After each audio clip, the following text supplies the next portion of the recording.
Nous, on dit la vérité aux Français. Si vous voulez un référendum sur l'immigration, qu'on propose un référendum pour enfin recontrôler l'immigration dans notre pays.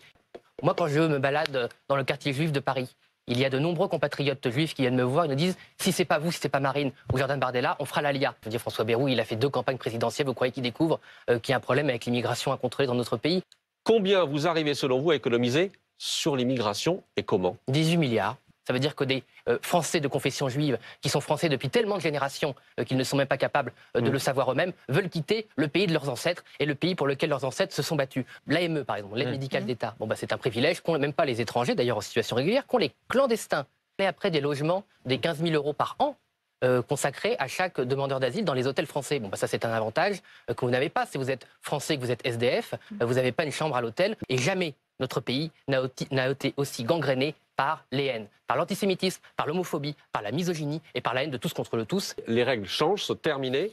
Il faudra rester au moins 5 ans sur le pays pour pouvoir avoir droit à ces aides-là. C'est pas rester, c'est cotiser pendant 5 ans. Donc le péril fasciste aujourd'hui, c'est l'islamisme et c'est ceux qui leur servent la soupe, c'est les insoumis et toute la gauche. Attendez, je suis plus que très attaché, je suis inconditionnellement attaché à Israël. Je suis un ami inconditionnel d'Israël. Et c'est à ce titre que je vous dis qu'au contraire, c'est bon pour Israël. C'est juste là. Il a laissé le gouvernement de M. Bayrou en place pendant 6 mois.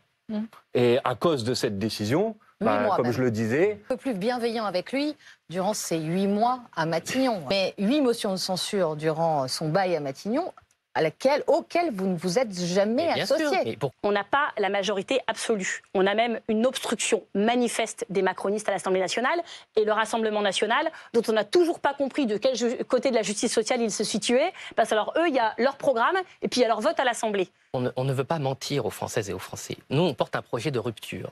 Les prix de l'électricité ont augmenté, par exemple, pour prendre cet exemple-là. La réforme des retraites à 64 ans n'a pas été abrogée. Donc peut-être lui demander pourquoi il a fait perdre 8 mois au pays. Le Rassemblement national, je les pratique de près. Ce sont des gens qui vont toujours c'est des boules à facettes. Alors ils vous envoient à chacun leur petit rayon de lumière en campagne. Et en fait, ils finissent toujours à la fin par se ranger du côté du système.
Comment? En réservant les aides sociales contributives aux étrangers en situation régulière qui ont cotisé pendant 5 ans. Les hommes et les femmes politiques qui ont gouverné ce pays ne savent que gouverner en opposant les Français les uns contre les autres. L'an dernier, vous étiez au Rassemblement national favorable à 3 jours de carence pour les fonctionnaires en cas d'arrêt maladie. Est-ce que c'est toujours le cas? Vous en parlez moins. Oui, n'est-ce pas qu'on en parle? Vous dites, oui, on peut faire des économies sur les jours d'arrêt maladie des fonctionnaires en mettant non pas 1 comme aujourd'hui, mais 3 jours de carence. Oui, je le pense, parce qu'on ne peut pas dire aux Françaises et aux Français, on rase gratis. Un autre effort. Une partie de votre groupe, du groupe Rassemblement National, était favorable à la suppression de l'abattement de 10% pour les retraités. Oui, voilà. Non, une partie du groupe. Une partie du groupe. Il y a eu un amendement. Ça avait été déposé, un amendement déposé par le groupe. Déposé et retiré. On est d'accord. Un amendement qui a été déposé par erreur. Donc vous dites ça ne se ferait jamais. Absolument pas. Avec le Rassemblement National. Ça pour les retraités les plus riches.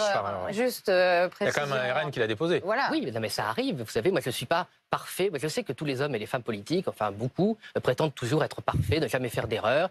Ça arrive qu'on dépose un amendement par erreur. Donc en fait, c'est un amendement de Mme Berger, qui est quelqu'un qui l'a déposé par erreur. Je l'ai fait retirer dans les 2 minutes. Donc en fait, ils mentent régulièrement aux Français en faisant prendre des vessies pour des lanternes. Un délire qui, une fois de plus, insulte l'intelligence des Français, mais insulte les Français qui sont inquiets et qui ont raison de l'être, puisque nous assistons à un déferlement de haine des Français contre des Français.